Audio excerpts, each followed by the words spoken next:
Well, good evening, everyone, and welcome to Meet Touchstone Essentials Live Training Edition. I'm Craig Daly, Vice President of Global Sales, and I'm here with Cindy Klement, our trainer for tonight. Cindy, welcome. Thank you, Craig. You can see it's a little bit of difference in our dress. You've got a shirt on, and I've got 3 sweaters and a scarf because it's I was going to ask you about that. It's cold there, huh? Very cold in Michigan, especially when your furnace isn't working. So, okay, we've got sweaters to put on. Much luckier than those in Florida. Well, you look great, and you're making me look forward to Christmas time. Cold weather and enjoying cold weather, and that means Christmas here. So looking forward to it. Well, Cindy is brilliant. She is a master herbalist. Has been doing this for 40 years. She's also got her master's degree in nutrition. She teaches doctors nutrition. She's written a book, Your Body's Environmental Chemical Burden. It's got all kinds of awards. If you're not familiar with it, make sure that you familiarize yourself with that book because it's a fantastic book. We appreciate you being here, Cindy, tonight. And tonight we're going to talk about mood health, right? That's exactly right. And that's why I've got this photo here, Craig. This is my best friend and sister of 68 years. And I chose this photo because when we talk about better moods, this is one person I could never be anything but happy being around. She's really precious to me. And we all need to surround ourselves with people who make us feel good about ourselves, that support us, that uplift us. So as we talk about moods, here we go. Yeah, wonderful. I'd like to meet her someday. Oh, she's wonderful. Well, take it away, Cindy. All right. We're excited to learn all about how to have a healthy mood. That's right. Better mood and better sleep is what we're going to be talking about this evening. Sleep too. There we go. Oh, yeah, that's right. It comes with that better mood. You can't be really happy when you're grouchy because you're tired. So, folks, how this all works is that we're going to talk about food. We're going to talk about what we eat, what we drink, how it affects our mood and how it affects our sleep, and how a lack of sleep can also affect our mood, because our food choices certainly can influence our mood as well as our behavior. And they've done a lot of research on this, of course. And so, for example, when there is an increased intake of sugar and caffeine, that has been found to be associated with a higher risk of depression. And when people are stressed, unfortunately, they are more likely to crave carbohydrates, and then, of course, leads to weight gain, which certainly doesn't help the mood at all. And they also don't sleep well typically, so they rely on more caffeine to keep them going. And yet, too much caffeine can artificially overstimulate that autonomic nervous system. And then, of course, that leads to fatigue and an irregular sleep-wake cycle. But sleep, of course, plays an integral role in our health. So what I want to talk about is what we can eat, what we shouldn't be eating or drinking, but what we really should be eating and drinking to have a better mood, a happier disposition, and get some better sleep. Because a good night's sleep, folks, it empowers the body to recover, and it lets us wake up refreshed and ready to take on the day. But of course, many people today have sleep problems and they don't get that rest that they need. And also, and I think this is really interesting, when we sleep, there's a body system that was discovered I guess it's about a little over 10 years ago now. It's called the glymphatic. You've heard of the lymphatic. This is the glymphatic system. And what this system does is it promotes waste elimination and helps distribute nutrients and neurotransmitters in our brain. And it mainly functions during sleep. And it's when we're awake, it's pretty much disengaged from its activity. So we had this real strong biological need for sleep because our brain has to enter that state that enables this elimination of neurotoxic waste. And of course, insufficient sleep or even poor quality sleep can be due to a number of different factors, but sleep issues affect people of all ages. They say that between 10 and 30% of adults struggle with chronic insomnia, and about 30 to 40% of adults suffer from insomnia. So we've got a lot of tired bodies roaming around with potentially toxic brains. And interestingly, women have a lifetime risk of insomnia that is as much as 40% higher than that of men. And other little notes here is that 40% of people with insomnia are also believed to be affected by a mood disorder. And in fact, 75% of adults that suffer with depression have insomnia. So these two kind of seem to go together. So remember, the thing to remember, I guess I should say, is that sleep is not just a luxury. It's absolutely necessary for our health. So let's take a look at some of these mood disorders. Interesting. Oh, hold on here. I've got something going on my computer. Oh, you've got it. Okay. So what are depressive disorders? So think of, rather than simply just a passing blue mood, which I'm sure all of us have had, depressive disorders are defined as these persistent feelings of sadness or worthlessness, and a lack of desire to engage in pleasurable activities. The Centers for Disease Control indicate that 1 in 10 U.S. residents over the age of 18 have some type of a depressive disorder. That's 1 in 10 people that you see on the streets. And anxiety disorders are one of the most commonly encountered medical conditions today in primary care. Now, according to the National Institute of Mental Health, anxiety affects 18% of the population. Think about that. 1 in 5 people that you come in contact with can have an anxiety disorder. And frequently with anxiety, there's a significant reduction in the ability to carry out routine tasks, whether they're social tasks or personal tasks or professional tasks. And of course, genetic factors typically play into that as well.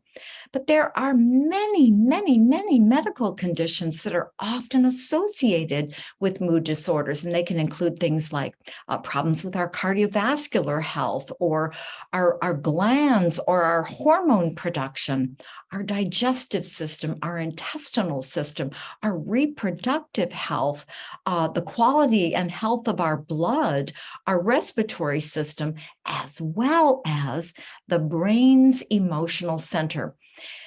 You see, the amygdala in the brain appears to be the focus for stressful memories that can stimulate the autonomic nervous system, whether the body and the mind perceive the danger, if it's either real or imagined. So what do I mean by that? Take nightmares, for example. They are imagined. They are not really occurring in life, but they can have the same effect on the brain and nervous system. I know I've had a couple of real doozies in my lifetime where I wake up and I'm in that panic state and quite relieved to find out that that event didn't really happen. Now, as mentioned, studies suggest a correlation between diet and rates of major depressive disorders. Regular high-level caffeine consumption, and we're talking about 500 to 700 milligrams of caffeine a day or even higher, that high caffeine intake has been associated with depression. And the research, interestingly, has indicated by eliminating refined sugars and caffeine from the diets of people experiencing these depressive disorders, just taking those two things out of the diet resulted in improvements within just 1 week. And yet the symptoms became worse again when these people reintroduced these substances. So people who are prone to feeling stress have reported they experience increased levels of anxiety, even from very small amounts of caffeine and sugar. I have a brother-in-law who suffers from a depressive disorder, and he cannot tolerate any caffeine or any sugar because he realizes how badly it makes him feel. But unfortunately, not my brother-in-law, but many people coping with anxiety or depressive disorders, they turn to alcohol and drugs to mask that distress. And in fact, nearly 30% of the people with a panic disorder abuse alcohol, and the use of drugs occurs in about 17% of those people. But the problem is that alcohol and the use of drugs diminishes the levels of several very important neurotransmitters that our brain needs to make us feel happy and good. So alcohol itself diminishes serotonin, dopamine, norepinephrine. And of course, when we don't have enough of that, that worsens anxiety and depression.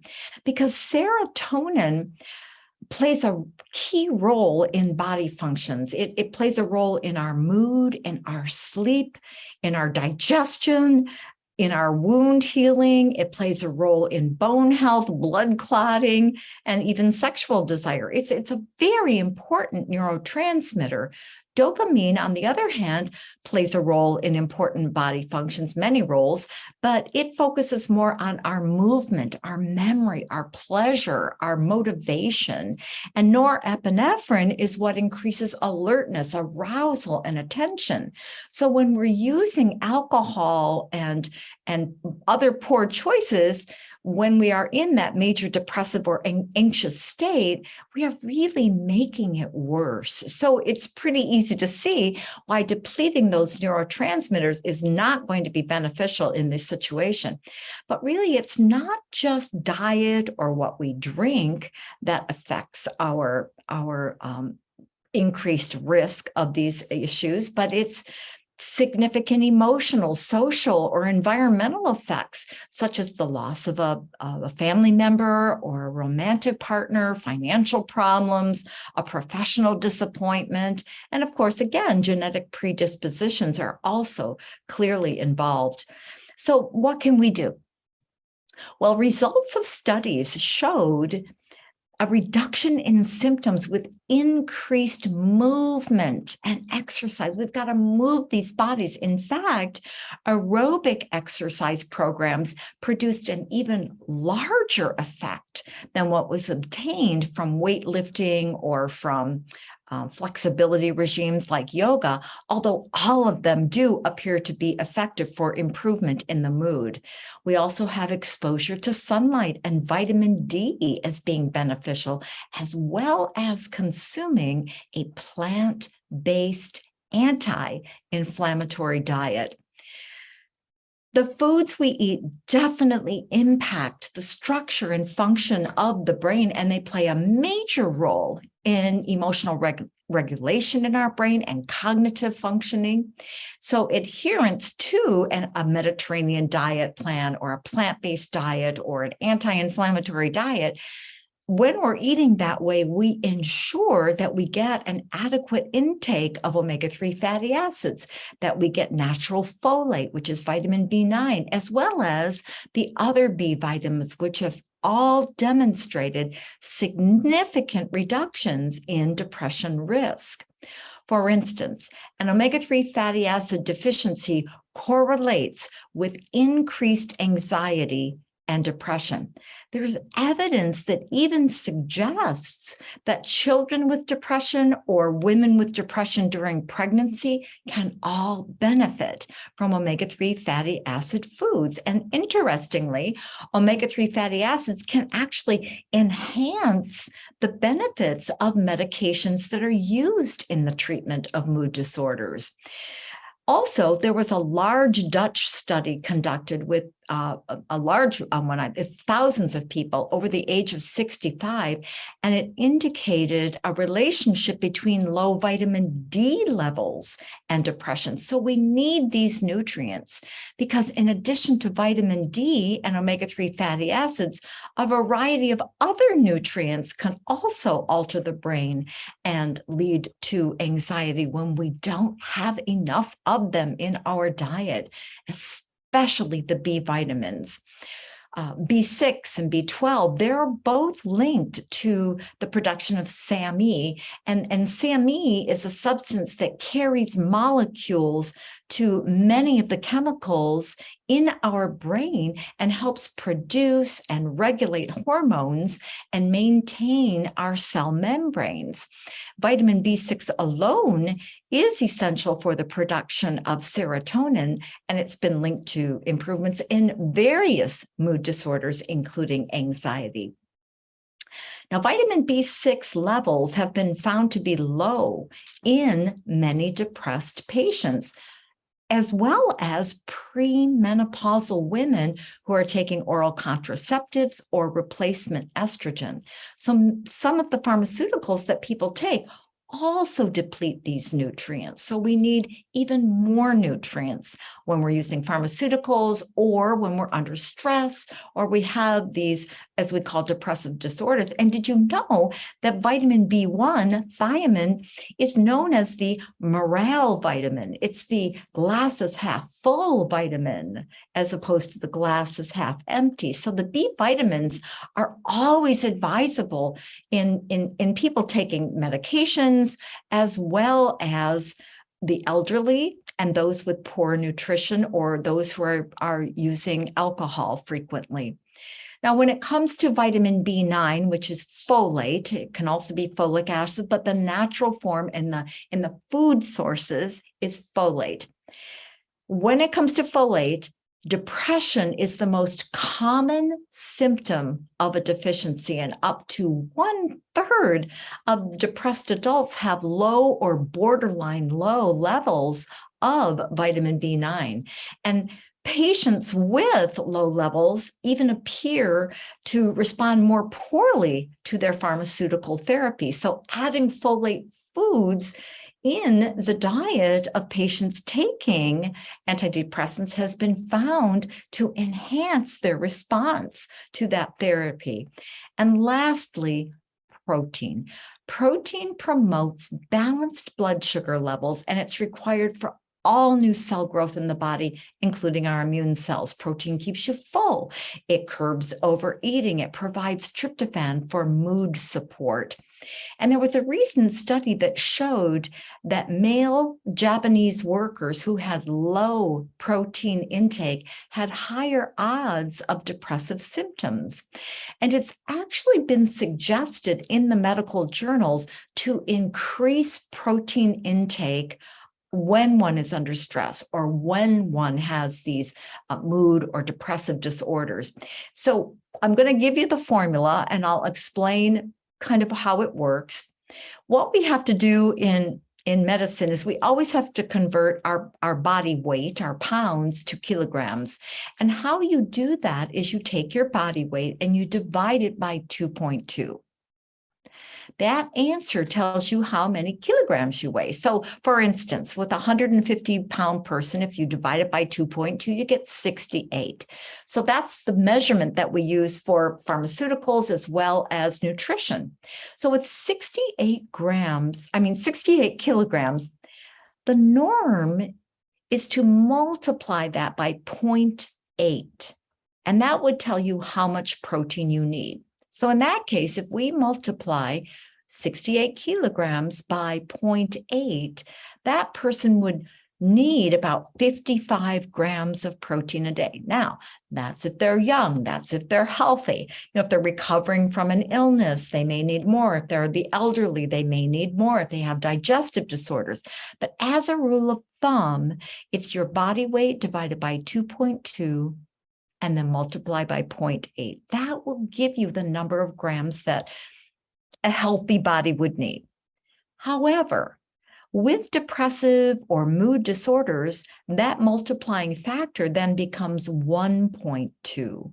So that same 150-pound person, that's really 68 kilograms, now we're multiplying that 68 kilograms by 1.2, resulting in 82 grams of protein in people with depressive disorders. So you can see that's almost 30 grams of protein more per day, but it's going to make a tremendous difference in energy, in cognitive health, in better sleep, in better immune cells, all of that. So just kind of keep that formula in mind.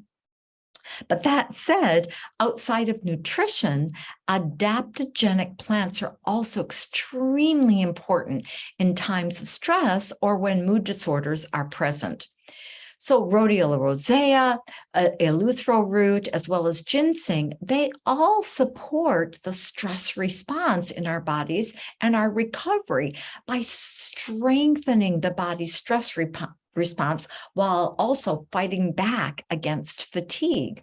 So they don't, of course, fix the stress that's coming at us, but when you're taking adaptogenic herbs, it allows your body a more calmer response. So in other words, stress doesn't change out here, but adaptogenic herbs make you calmer and help you think more clearly, give you more energy, help you with your immune system. So they're really important.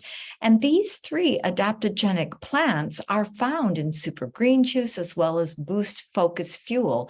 And again, what they do is they mediate the output of our stress hormones. They help us feel calmer and more relaxed, they clearer thinking, better immune system, and an improved performance under stress. And think about it. Sometimes when we're super stressed, we're not making the best decisions. We don't have the same performance. So adaptogens can really help us with that as well.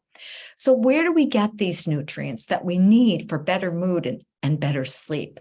Well, the organic super protein, of course, offers protein, but it also offers omega-3 fatty acid foods. Super green juice and super greens plus D both contain plant sources of omega-3 fatty acids of that folate, vitamin B9, as well as vitamin D. And there are more folate foods and more vitamin D foods that are found in essentials, with additional omega-3 fatty acids found in wellspring. But don't forget the importance of that movement, of that exercise that we so desperately need. That increased physical activity has been correlated with changes in the brain levels of norepinephrine, dopamine, serotonin, which we know now is so important. And many of the studies have demonstrated significant endorphin secretion with increased exercise. And that creates this beneficial effect on our state of mind. You may have heard of runner's high, and that's that endorphin that they get. And that's why they feel so great when they're doing it. So, of course, the lack of side effects of exercise, other than injuring yourself, but the lack of side effects, there's no cost to it. If you're, not in a gym, you can do it anywhere. And the general availability, again, meaning we can do it anywhere. This all makes exercise a really crucial component of an integrative management of depressive disorders and sleep disorders. Of course, exercise appears to be superior in maintaining this therapeutic benefit. It prevents the reoccurrence of them, and it can also increase nerve cell growth in the areas of the brain that modulate our moods. So we've got to have nutrition, we've got to have adaptogens, we've got to have our exercise. But again, let's just revisit that sleep just a bit, because we need to optimize our sleep hygiene by staying away from that caffeine and alcohol. In healthy, and I'm going to say young adults, caffeine has a half-life of about 5 hours. And I can attest to that because when I was a younger person, like in my 20s, so 50 years ago, I could drink a cup of coffee after work and still go to bed at night and have no effect on my body whatsoever. It would be gone. Now, well, let me just explain what the half-life is. The half-life means if it's 5 hours, it means that around half of the caffeine that's been consumed will be eliminated from the body in about 5 hours. But as you age, as the body ages, our liver's ability to clear drugs, and caffeine is a drug, to clear that from the system, the half-life might be 10 hours. So you might find that when you're 70 years old, oh my goodness, you may not be able to have a cup of coffee after 9 o'clock in the morning if you want to go to bed at 9 o'clock at night. So keep that in mind, that caffeine, even just eating chocolate in the evening, especially in the elderly, can affect sleep because of that minute amount of caffeine found in chocolate. Also, drinking more than 2 servings of alcohol a day for men and more than 1 serving of alcohol per day for women was found to decrease sleep quality by 39%. So we've got to keep that in mind as well. Now, they found that 75 minutes of intense exercise every week, so think about that, that's 10 minutes a day of high intensity exercise, or 20 minutes a day or 150 minutes a week of moderate intensity exercise has been associated with reduced levels of daytime sleepiness, better concentration even when you're tired, and better sleep. Folks, that's only 10 to 20 minutes a day.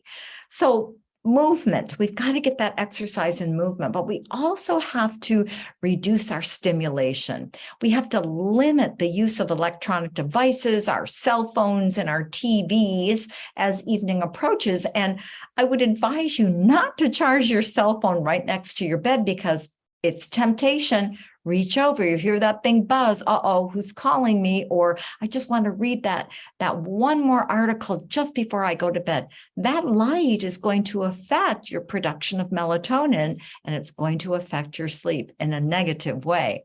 So you might also want to keep the bedroom temperature a little bit cooler and reduce noise and light if at all possible. And one more step to better moods and better sleep, you're going to want to detox. Let me give you a few facts from my book. Many studies report a significantly increased risk of depression from low to moderate levels of exposure to volatile organic compounds, VOCs. These solvents can also cause sleep disturbances and neuropsychiatric symptoms. And children who are exposed to phthalates in the womb demonstrate more problems with depression and aggression. When infants are exposed to BPA in the womb, this also has been shown to be associated with anxiety, hyperactivity, as well as increased aggression. And preschool children with prenatal exposure to PCBs exhibited greater states of anxiety and unhappiness in the research findings. So it's really important. We talked about this in our last webinar, the importance of detoxification in prenatal care or even preconceiving, how we have to detox the parents before we get pregnant. So rest assured that Touchstone Essential has got us covered when it comes to detoxifying safely. First of all, we've got Pure Body, and that's that everyday gut and body detox. The zeolite particles are sized to detox the body as well as the gut. And then the Pure Body Extra is the nano-sized particles that reach the body on a cellular level. And of course, fulvic acid. is believed to bind to certain toxins and help detoxify the body. And when fulvic acid is combined with natural zeolite and red algae, even more heavy metals and toxicants are removed. So, folks, the cornerstones of health include exercise, stress management, good quality sleep, nutrition, adequate hydration, and detoxification. And Touchstone Essentials has the products we need to obtain these nutrients and to detoxify. I've been promising you this link for about 2 months, and I finally remembered to put it on the slide. This link, it says FAMED, that stands for Family Medicine, Wisconsin University. So this is the University of Wisconsin Integrative Medicine Department, and they are all about natural therapies. This was started by Dr. David Rakel, who has now moved on to Arizona State with Andrew Weil, Dr. Andrew Weil, and he did a fabulous job on this website. Most university websites, you have to either be a patient to log in for the information, or that you work there, or you're a physician or some type of medical professional. Not with this. Dr. Rakel said everyone deserves this information.